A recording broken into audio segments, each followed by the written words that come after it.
tema de El Chaparral, CEL, Astaldi. Hoy un periódico dice: el gobierno de El Salvador espera informe de la Fiscalía General de la República sobre el Chaparral. La Fiscalía investiga si hubo delito en la construcción o en el acuerdo con la constructora. Usted está poniendo aquí, bueno, voy a leer aquí rápidamente: los asesores de CEL no plantearon como única opción el arbitraje y tampoco descartaron el pago de una compensación a Astaldi en el Chaparral. El pago de 23.5 millones de dólares que hizo CEL a Astaldi está avalado por la Corte de Cuentas, no hubo dolo ni pérdida financiera para el Estado. Si CEL hubiera ido a un arbitraje con Astaldi en el Chaparral, la erogación habría sido mayor que lo que se canceló. ¿Dónde está el ilícito? ¿Está usted de alguna manera reaccionándose o anticipándose a estos temas que está hoy, bueno, hay que decirlo, el diario de hoy abordando, expresidente Funes? Bueno, a mí me llama la atención que el diario de hoy tiene una agenda periodística marcada por temas que buscan tirar una cortina de humo sobre otros temas que son importantes para el país. Yo no digo que investigar lo que se hizo con el Chaparral no lo sea, pero la Fiscalía tiene montada una investigación y una acusación penal contra el expresidente de CEL en tiempos del presidente Flores, su junta directiva, por el caso Celenel, donde de acuerdo a la Fiscalía se está investigando una defraudación al Estado por un negocio, un contrato a todas luces fraudulento que le implicará al Estado, de acuerdo al cálculo mismo que ha hecho la Fiscalía General de la República, una pérdida de arriba de los 2.000 millones de dólares. Acá, por ejemplo, el diario de hoy, en mi opinión, en forma sesgada, plantea que lo que se ha perdido son 108 millones de dólares. Yo no pagué, mi gobierno no pagó, CEL bajo mi gobierno no pagó 108 millones de dólares. Se pagaron 28.5 millones de dólares.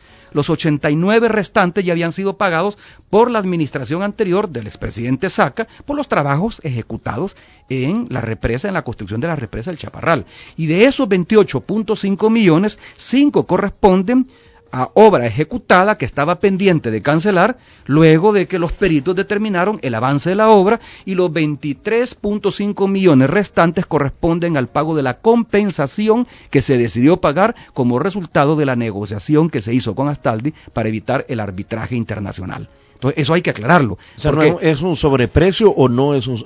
Porque así se no es un sobreprecio. Le han llamado sobreprecio, pero no. Es el pago de una compensación por el costo-beneficio de renunciar al arbitraje internacional. Por ejemplo, ¿y por qué decidí poner esos tweets el día de ayer justamente para provocar el debate ahora? Porque el diario de hoy ayer, en su publicación, que incluso la leyeron ustedes en la habitual lectura que hacen de los titulares, el día de ayer publican actas inexactas. En primer lugar, hay que decir que sobre esas actas hay un principio de reserva. No debieron de haber sido publicadas y no sé cómo el diario de hoy ha tenido acceso a ellas. O alguien se las pasó y por lo tanto violó la reserva decretada por la misma junta directiva de CEL, de Leopoldo Zamur, o se las robaron. El hecho es que cita actas en forma imprecisa, porque las actas no dicen lo que dicen ellos que recomendaron los asesores internacionales. Curtis, que era el asesor internacional, y el despacho Rusconi Medina Asociados, no recomendaron lo que dicen que recomendaron. Lo que dice el diario de hoy. Ellos no recomendaron seguir el arbitraje. Al contrario, aquí tengo yo la recomendación que hicieron ellos. Ellos consideraban de que el arbitraje no era recomendable porque se iba a retrasar la disponibilidad del sitio de la obra, la duración del arbitraje podía oscilar entre 3 o 4 años con un deterioro de la obra.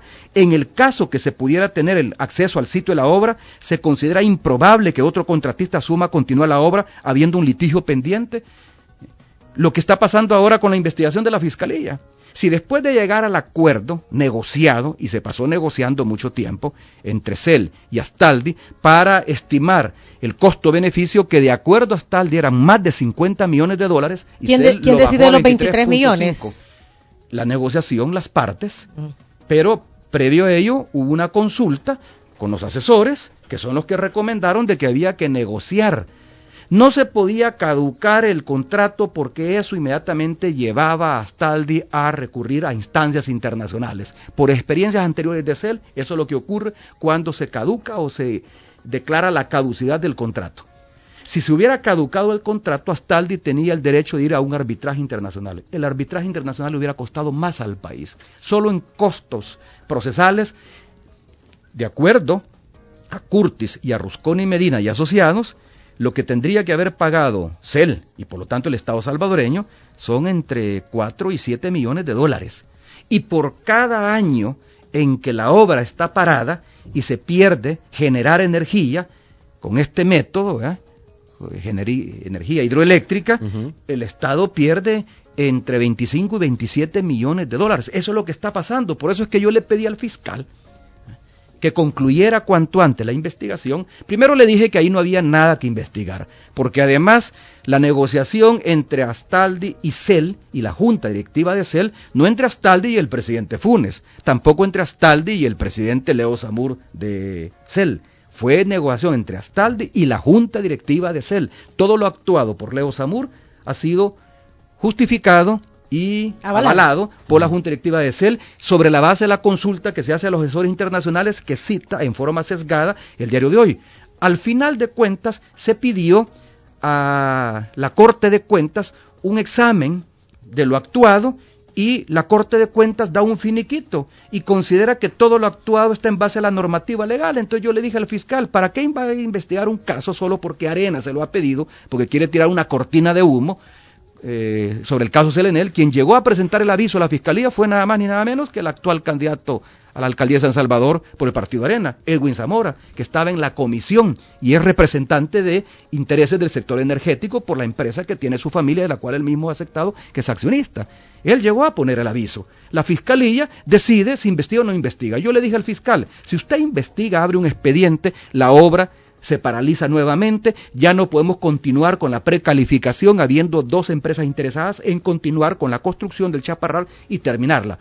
Eso fue lo que ocurrió, dicho y hecho. Hoy la obra está parada, lo que el Diario de Hoy llama despectivamente, siguiendo recomendaciones de JJ Rendón, el hoyo, el Chaparral ha sido creado justamente por eso, por la decisión unilateral de Astaldi de no continuar la obra, porque ellos consideraban que por el desplazamiento de la margen derecha que provocó en la montaña la tormenta Ágata había que hacer un rediseño y no quería asumir los costos de ese rediseño, se los quería pasar a CEL y tengo entendido que de acuerdo al Código Civil CEL los hubiera tenido que cubrir, entonces lo mejor era dar por finalizado el contrato sobre la base de un arreglo directo como se hizo. Ese arreglo fue recomendado por los consultores y avalado después por la Corte de Cuentas de la República, quien en junio del 2013 aproximadamente, no recuerdo la fecha, hizo un examen de cuentas y llegó a establecer que todo lo que se hizo cumple la normativa legal. Yo le dije al fiscal, va a perder tiempo,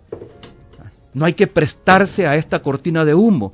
El fiscal lo que debería investigar cuáles son los intereses que está defendiendo el Diario de Hoy y qué tiene que ver el Diario de Hoy con Selenel, como para que no quiera que se mantenga en la agenda pública el caso Selenel, el cual sí tiene un expediente judicial porque hay un juez que ha embargado los bienes de los involucrados y que está investigando, a diferencia de este, donde el Diario de Hoy asume que la Fiscalía no solo está investigando a través de geólogos peritos si la obra debió haberse construido ahí o no, que fue una decisión que se tomó durante el gobierno del presidente Saca, pero que ya desde el gobierno del presidente Calderón Sol y Paco Flores se venían haciendo los estudios de factibilidad para ver si era conveniente construir la obra o no, y ninguno de esos estudios arrojó que ahí no había que construir la obra. No se preguntará porque la obra está paralizada, como usted bien lo apunta, pero no la paralizó el gobierno cuando sino que nosotros la Fiscalía. llegamos, no.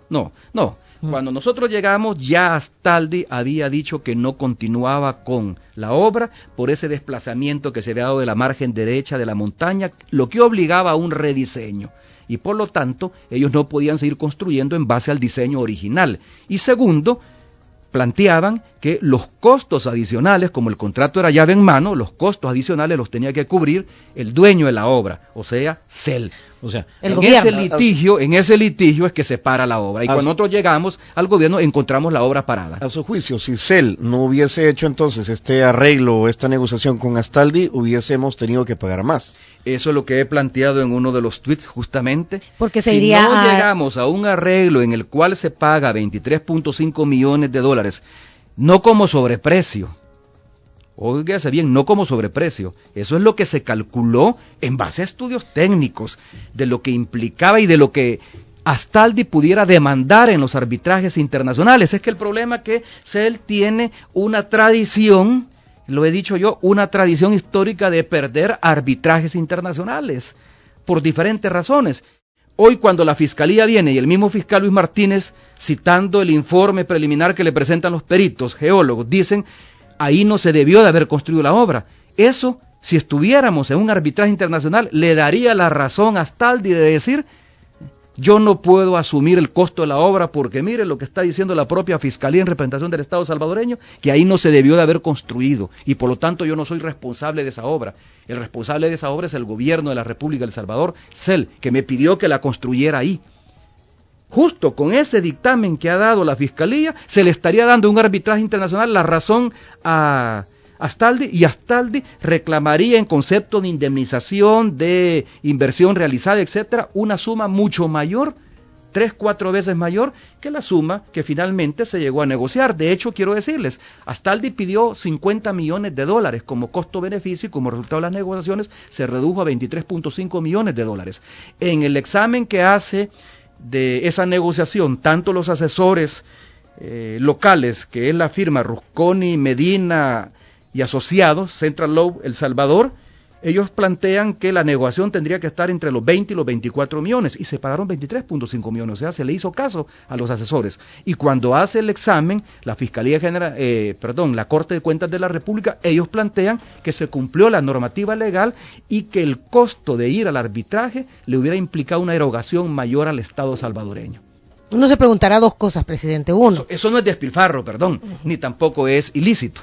Uno se preguntará dos cosas. Uno, ¿por qué Astaldi? Habría que preguntárselo a Astaldi, por supuesto sería la respuesta. ¿Por qué Astaldi decide realizar una obra que desde el principio estaba en un lugar no adecuado? Pero ese es el dictamen de los peritos, que no fue el dictamen de quienes realizaron los estudios de prefactibilidad y de factibilidad. Ahí hay que contrastar los estudios. Eso lo han dicho los peritos contratados por la Fiscalía. Yo no voy a poner en duda la calidad ni la capacidad técnica de los peritos, ni mucho menos las intenciones de la Fiscalía en este caso. Pero quienes hicieron los estudios de prefactibilidad a finales del gobierno Calderón Sol, los estudios de factibilidad durante la administración del presidente Flores, porque desde entonces se estaba pensando construir ahí una central hidroeléctrica, justamente ahí donde está ahora. Y luego quienes hicieron los estudios que le llevaron al gobierno del presidente Saca y al entonces presidente de la CEL, Nicky Salume hijo, a decidir licitar y dar la obra, esos estudios en ningún momento plantearon de que ahí no se debía de construir la obra. Claro, los estudios son los que dicen si se debe o no, y al final esos estudios dijeron que sí. Pero entonces uno no puede concluir dolo cuando tiene estudios que lo avalan. Claro, sí, y mucho menos puede concluir dolo en la negociación y en el pago de $23.5 millones cuando hay un proceso avalado por la normativa legal existente en el país. Francisco Bertrán, citado por el diario de hoy, dice de que la ALACAP prohíbe, el artículo 89, pagar más de lo que la obra se ha ejecutado. No es cierto. La misma ALACAP deja abierta otras opciones en la normativa existente para que en casos como este, donde no se puede caducar el contrato y se tenga que ir a un arbitraje y el costo del arbitraje sea mucho mayor en términos de erogación para el Estado, se busquen otras opciones y esa es la del arreglo directo. Veamos hacia adelante porque la obra está ahí, parada. ¿Cómo se sale de un entuerto de estos? Así que ya tiene arbitrajes, abogados. La salida la tiene la Fiscalía General de la República. Y yo se lo dije al señor fiscal cuando conversamos antes de que dejara la presidencia, que le llamé a Casa Presidencial cuando me enteré que había decidido abrir una investigación. Cuando abre esta investigación le notifica a CEL que pare todo lo que estaba haciendo. ¿Qué es lo que estaba haciendo CEL? CEL ya había pedido un rediseño porque efectivamente ahí hay problemas geológicos. Yo no estoy seguro si esos problemas geológicos tienen que ver con el hecho de que el sitio no era el adecuado para construir la obra. Eso es lo que dicen los peritos del fiscal. Pero que hay problemas geológicos, hay problemas geológicos. Ahí se movió la margen derecha de la montaña, lo que obligaba a hacer obras de mitigación y de reforzamiento subterráneo para evitar una tragedia posterior o para evitar perder toda la inversión que sobrepasaba más de los $200 millones en el futuro. Pero entonces había que hacer un rediseño. El rediseño se hizo. Y luego después se inició la etapa de precalificación y hubo dos empresas, una china y otra brasileña, que mostraron interés. Y estábamos ya por iniciar la licitación para adjudicar la terminación de la obra, cuando en eso vino la investigación de la Fiscalía, que paró prácticamente la investigación de la Fiscalía ha hecho lo mismo que hubiera producido el arbitraje internacional de acuerdo a los asesores. En el caso que se pudiera tener el sitio de la obra, se considera improbable que otro contratista asuma continuar la obra habiendo un litigio pendiente debido a potenciales responsabilidades a las que un nuevo contratista podría ser condenado. Si se va a un arbitraje internacional, se paraliza el proceso de rediseño y de licitación para que un nuevo contratista continúe lo que hace falta para concluir la central hidroeléctrica, el Chaparral, sencillamente porque contaminaría la escena, llegaría a hacer trabajos que no le permitirían a los árbitros internacionales saber qué es lo que hizo y hasta dónde llegó Astaldi. Entonces necesariamente se para la obra. Es lo que ha ocurrido ahora. La Fiscalía ha parado la obra, y la obra que ya desde mi gobierno en los últimos meses llevábamos un proceso bastante avanzado y acelerado de rediseño y de hacer una nueva licitación para concluirla, sencillamente eso no se puede hacer. Y mientras la obra no se trabaja, ahí se está deteriorando lo que ya se invirtió. Y estamos perdiendo. Estamos perdiendo no por energía no generada. Exacto. Entonces, ¿cómo se pierde más?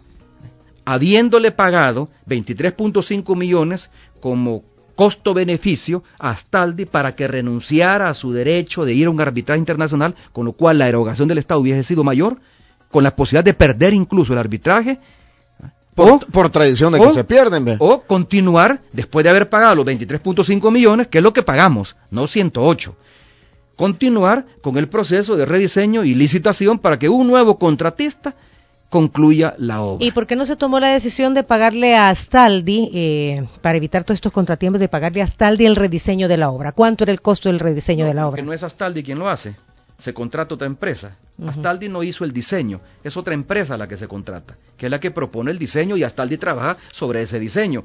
Me imagino, aunque por supuesto que soy neófito en este tema, pero me imagino que es como cuando uno construye una casa, le da el diseño de la casa al arquitecto, y no necesariamente el arquitecto es el que construye, sino que uno contrata a un constructor que se basa en el diseño hecho por el arquitecto. Que en este caso fue Astaldi. En este caso el constructor es Astaldi, y quien hizo el diseño inicial entiendo que fue Intertecne, entiendo. Y hubo otra empresa que fue la que hizo el estudio que estableció de que ahí era factible construir. Entonces, ¿qué pasa? Hoy resulta que el diario de hoy, que se ha estado tirando en las últimas 2 semanas titulares sobre el tema, es el único medio, nadie más. La Fiscalía no ha dicho que ahí hay un ilícito que perseguir. La Fiscalía lo único que ha dicho que de acuerdo a un informe preliminar de los geólogos, peritos, ahí no se debe haber construido la obra. Es lo único que ha dicho. No ha dicho absolutamente nada ni se ha pronunciado con respecto al contrato, porque yo estoy seguro que cuando la Fiscalía tenga acceso a las actas, a las auditorías realizadas, 3 auditorías realizadas por la Corte de Cuentas de la República, y entreviste al entonces presidente de CEL, Leo Zamur, y a su junta directiva, va a caer en la cuenta de que no hay ilícito que perseguir. Además, la decisión tomada por Leo Zamur no es una decisión unilateral. Tiene el aval de toda su junta directiva, incluyendo el representante de la ANEP en la junta directiva, el señor Tom Hock.